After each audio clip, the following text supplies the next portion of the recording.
Bienvenue sur Africa 24 dans cette nouvelle édition du Non-Stop Info. Voici les titres de l'actualité.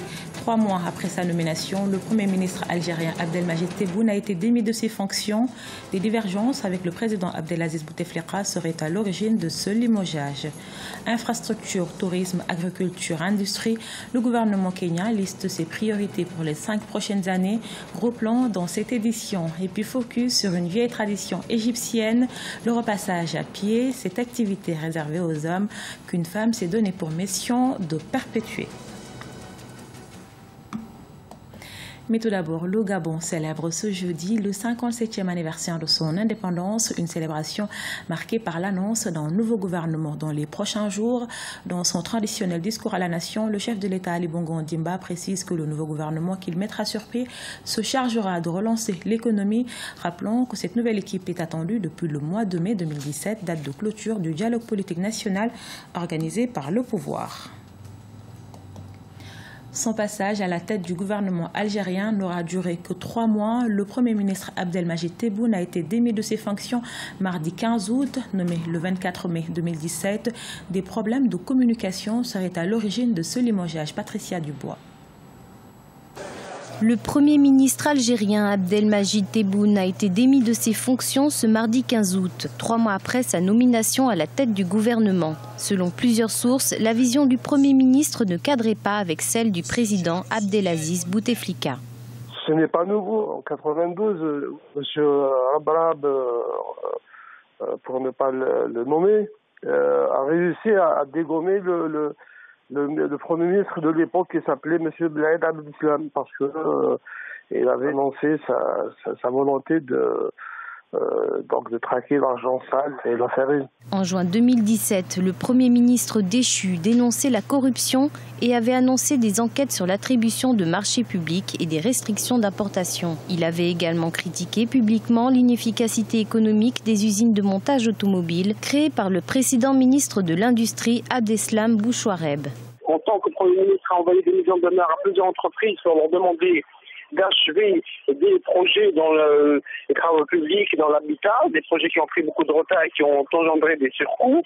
Il a également annulé certaines décisions d'attribution de nos terrains et il a restitué des terres agricoles. Donc il s'est attaqué aux fonciers également. Et l'une des décisions critiquées aussi d'Abdelmajid Tebboune par les milieux d'affaires, c'est la limitation des importations, puisqu'il a instauré des quotas d'importation, puisque l'Algérie voudrait économiser la devise en raison de la situation économique qu'elle connaît, situation financière, et rétrécissement des recettes pétrolières. Abdelmajid Tebboune laisse sa place à Ahmed Ouyaya, qui avait rang de Premier ministre d'État. Le nouveau Premier ministre est considéré comme l'un des hommes forts du régime algérien.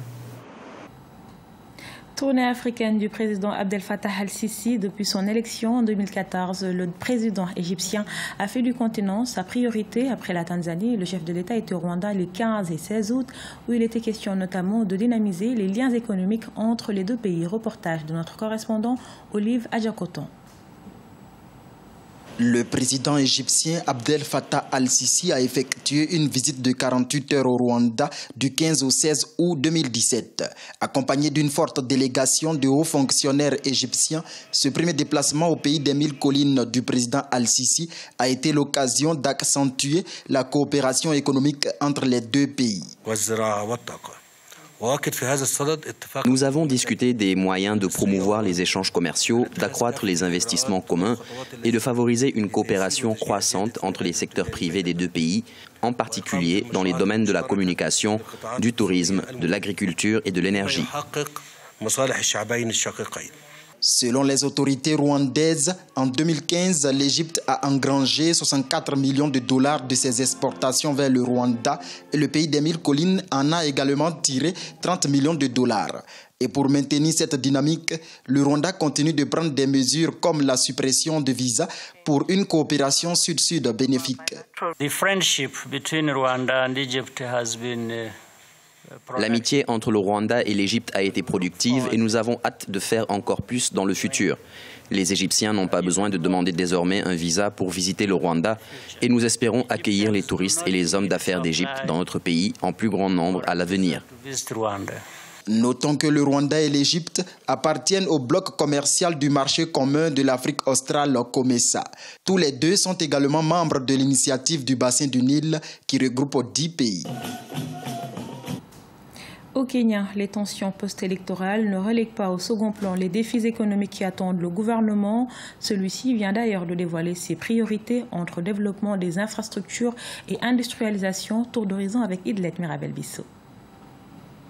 Au Kenya, les priorités du gouvernement reposent sur les infrastructures, l'industrialisation et la production alimentaire.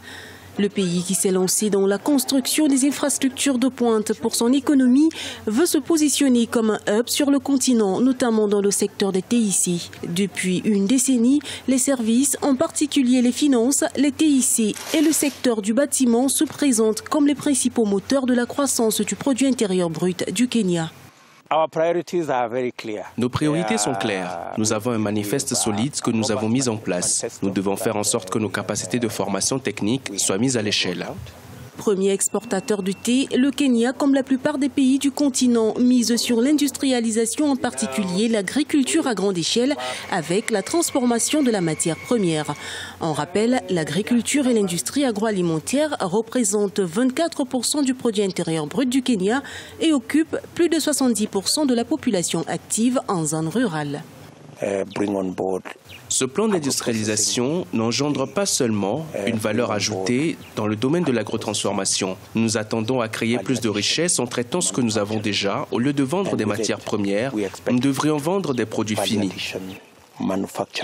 Le développement de l'industrie agroalimentaire figure parmi les priorités du pays pour accélérer l'industrialisation et augmenter le potentiel exportateur du secteur. Au Kenya, le secteur agricole et agroalimentaire en termes d'emploi formel représente 17% devant le secteur manufacturier et le commerce. Il contribue aux exportations du pays à hauteur de 56%. Des gestes comme autrefois à Alexandrie, Ebtessam Mohamed, en évitant les options modernes de vapeur et d'électricité, perpétue une vieille tradition égyptienne, le repassage à pied, communément appelé makwagi, une activité habituellement réservée aux hommes. Corinne Kamdem.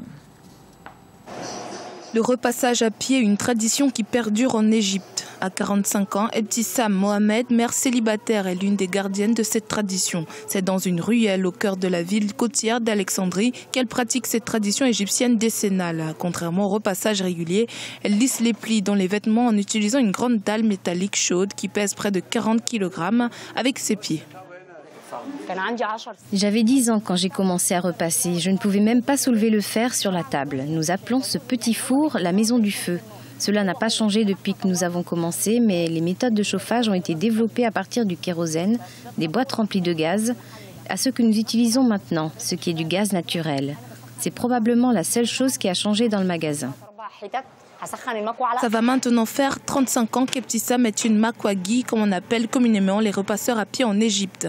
Elle a hérité du commerce de sa mère et son grand-père. Même si elle doit faire face à la concurrence des fers à main électriques et à vapeur, Ebtessam estime que sa technique est plus efficace que les fers ordinaires en raison de la pression et du poids accru sur les vêtements. De plus, ses clients fidèles sont admiratifs, d'autant plus qu'elle gère ce commerce habituellement réservé aux hommes.